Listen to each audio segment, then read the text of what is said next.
Cassandra era una tímida niña de 6 años que prefería la compañía de sus muñecas a relacionarse con otros niños.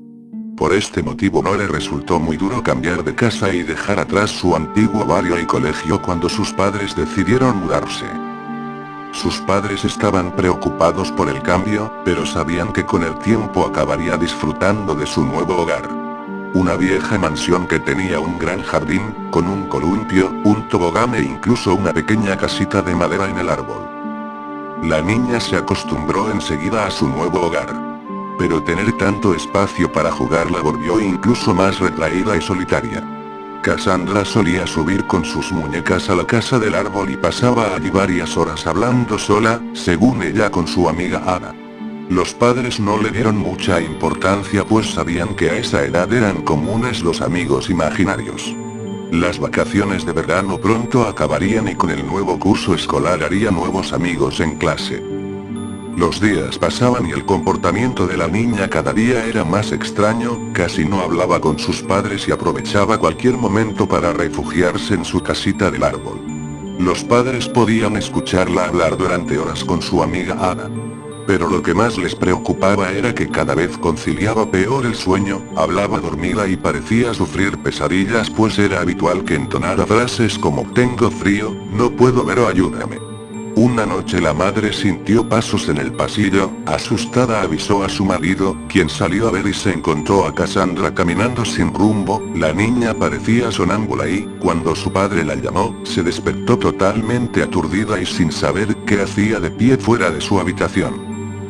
Cada vez las incursiones nocturnas de Cassandra eran más atrevidas y se alejaba más de su cuarto. Sus padres tenían miedo de que la niña saliera a la calle, sola y por la noche. Así que decidieron llevarla a una clínica del sueño en la que podían monitorear sus hábitos de sueño para tratar su sonambulismo.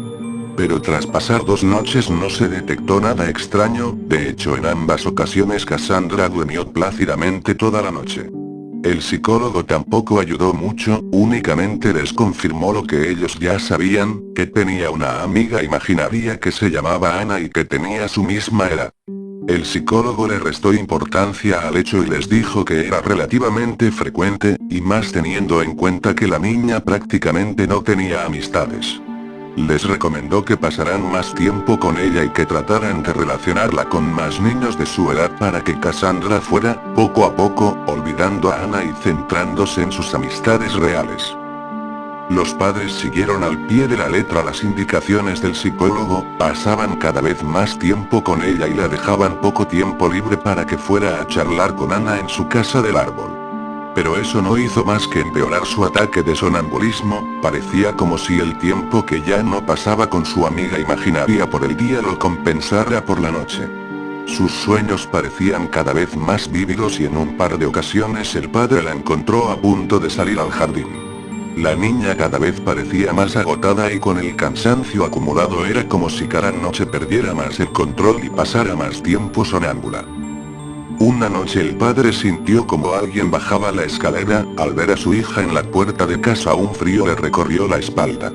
Al contrario que en otras ocasiones, cuando llamó a Cassandra la niña pareció ignorarle y solamente le dedicó una mirada fugaz antes de abrir la puerta y salir al jardín. Los ojos de su hija parecían otros, era como si no la reconociera. Asustado, bajó las escaleras y salió corriendo detrás de ella mientras la niña avanzaba en dirección a la casita del árbol. Cuando estaba a pocos metros del lugar, la niña se agachó mientras balbuceaba algo que su padre no podía entender. Cassandra comenzó a excavar el suelo con sus manos, su padre al llegar a su lado la escuchó decir tengo que salir, aquí hace mucho frío. Su padre la abrazó y sintió que su hija estaba congelada, era como si no respondiera y luchaba por seguir cavando, sus pequeños dedos estaban ensangrentados por arañar la tierra y golpearse con las piedras que había en el suelo. Se había roto un par de uñas y aún así parecía no despertarse. El padre no sabía qué hacer mientras la niña pataleaba y le pedía que la soltara y la dejara continuar. De repente, como si se le encendiera una luz en la cabeza, el padre dejó de llamarla por su nombre y la llamó Ana, en ese momento la niña se giró y dejó de luchar mientras se le quedó mirando. Ana, ¿eres tú?, dijo el padre. La niña le miró fijamente con unos ojitos que imploraban que la ayudasen. Un par de segundos después se desmayó. Al instante abrió nuevamente los ojos y esta vez Cassandra con su propio cuerpo miró asustada en todas direcciones como intentando comprender dónde estaba y por qué le dolían tanto las manos. Su padre la llevó dentro de casa, donde su madre se quedó limpiando sus heridas. El daño no era tanto como parecía en la oscuridad de la noche, pero el padre sabía que tenía un asunto pendiente en el jardín, así que mientras su hija se reponía con su mujer, bajó con una linterna y una pala.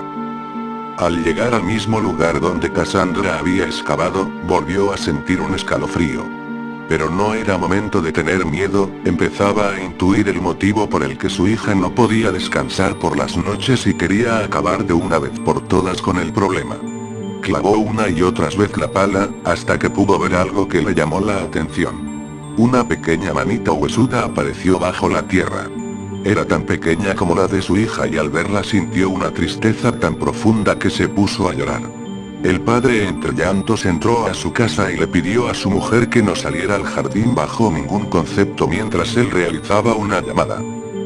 Menos de 20 minutos después un coche de policía y un forense llegaron para levantar el cadáver de una niña de unos 6 años. Investigaciones posteriores demostraron que se trataba de Ana, una niña que había desaparecido hace un par de años en uno de los pueblos cercanos. La niña al parecer había sido asesinada, pues su cadáver mostraba signos de violencia. El anterior propietario de la casa la había enterrado en su jardín, sabiendo que nadie podría investigar en una propiedad privada sin una orden judicial. Ana nunca más se comunicó con Cassandra. Parece que, al desvelarse su asesinato y detenerse a su asesino, por fin pudo descansar. Pero Cassandra siempre guardaría el escalofriante recuerdo de cuando hablaba con un espíritu que no podía descansar.